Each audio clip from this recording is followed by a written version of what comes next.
Hi friends, welcome back to my YouTube channel. ಎಲ್ಲರೂ ಹೇಗಿದ್ದೀರಾ? ಚೆನ್ನಾಗಿದ್ದೀರಾ ಅಂತ ಅಂದ್ಕೊಂಡಿದ್ದೀನಿ. ಹಾಗೆ ಇದು ಯುಗಾದಿ ಹಬ್ಬದ ವ್ಲಾಗ್ ಆಗಿರುತ್ತೆ.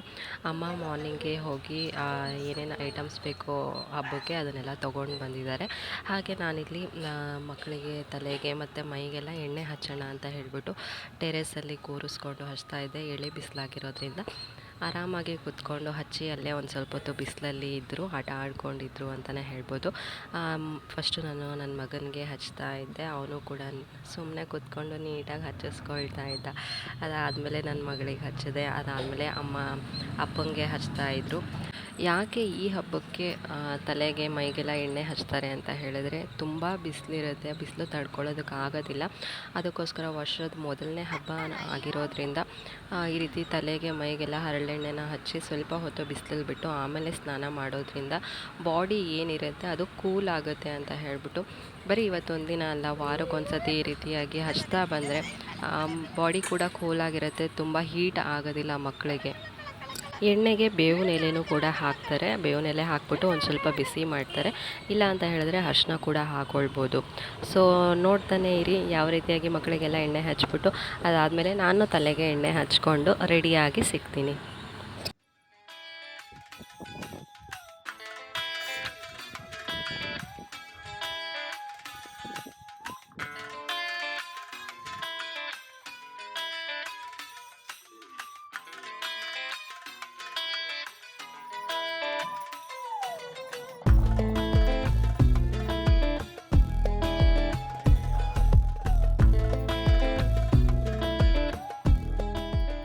ಮಕ್ಕಳು ಆಚೆ ಆಟ ಆಡ್ತಾಯಿದ್ರು. ಸೊ ನಾನು ಒಳಗಡೆ ಬಂದ್ಬಿಟ್ಟು ತಲೆಗೆ ಮತ್ತು ಮುಖಕ್ಕೆ ಎಣ್ಣೆನ ಹಚ್ಕೊಂಡು ಇಲ್ಲಿ ನೋಡ್ತಾ ಇರ್ಬೋದು, ಇದು ನಮ್ಮ ಅಮ್ಮನ ಹಳೆ ಫೋಟೋ ಅಂತಲೇ ಹೇಳ್ಬೋದು. ನೋಡ್ತಾ ಇರ್ಬೋದು ಯಾವ ರೀತಿಯಾಗಿದ್ದರು ಅಂತ ಹೇಳಿ. ಸೊ ಕ್ಯೂಟಾಗಿದ್ದರು. ಸೊ ಸ್ನಾನಕ್ಕೆ ಅಂತ ಹೇಳಿಬಿಟ್ಟು ಇವಾಗ ಬಿಸಿನೀರಿಗೆ ಒಂದು 2-3 ಕಡ್ಡಿಯಷ್ಟು ಬೇವಿನ ಎಲೆನ ಹಾಕ್ಕೊಂಡು ಇದಕ್ಕೆ 1 ಸ್ಪೂನಷ್ಟು ಉಪ್ಪು ಮತ್ತು 1 ಸ್ಪೂನು ಚಿಕ್ಕ ಸ್ಪೂನಲ್ಲಿ ಒಂದು ಅರಿಶಿನ ಈ ರೀತಿಯಾಗಿ ಹಾಕ್ಬಿಟ್ಟು ಚೆನ್ನಾಗಿ ಕಲಿಸ್ಕೊಂಡು ಸ್ನಾನ ಮಾಡಬೇಕು ಇವತ್ತು.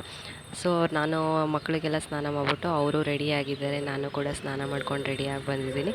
ಸೊ ನೋಡ್ತಾ ಇರ್ಬೋದು ಎಷ್ಟು ಹಠ ಮಾಡ್ತಾ ಇದ್ದಾನೆ ಅಂತ ಹೇಳಿ. ಸೊ ಇವಾಗ ನನ್ನ ಮಗಳು ಮತ್ತು ಮಗ ಹೇಗೆ ರೆಡಿಯಾಗಿದ್ದಾರೆ ಅಂತ ಹೇಳಿ ತೋರಿಸ್ತಾ ಇದ್ದೀನಿ.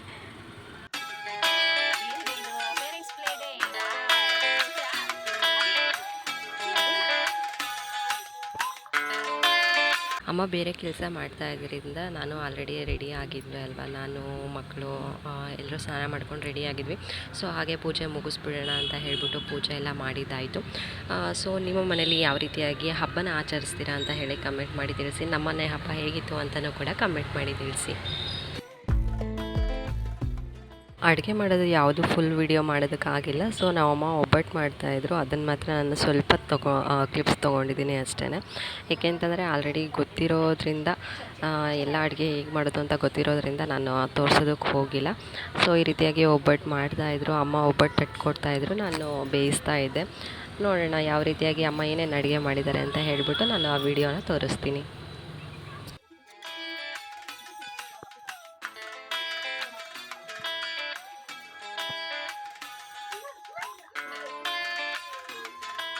ಮಾರ್ನಿಂಗೆ ನಾನು ಪೂಜೆ ಎಲ್ಲ ಮಾಡಿ ಮುಗಿಸಿದ್ದೆ. ಇದು ಸಂಜೆ ಪೂಜೆ ಮಾಡ್ತಾ ಇರುವಂತಹ ವಿಡಿಯೋ ಕ್ಲಿಪ್ ಇದು.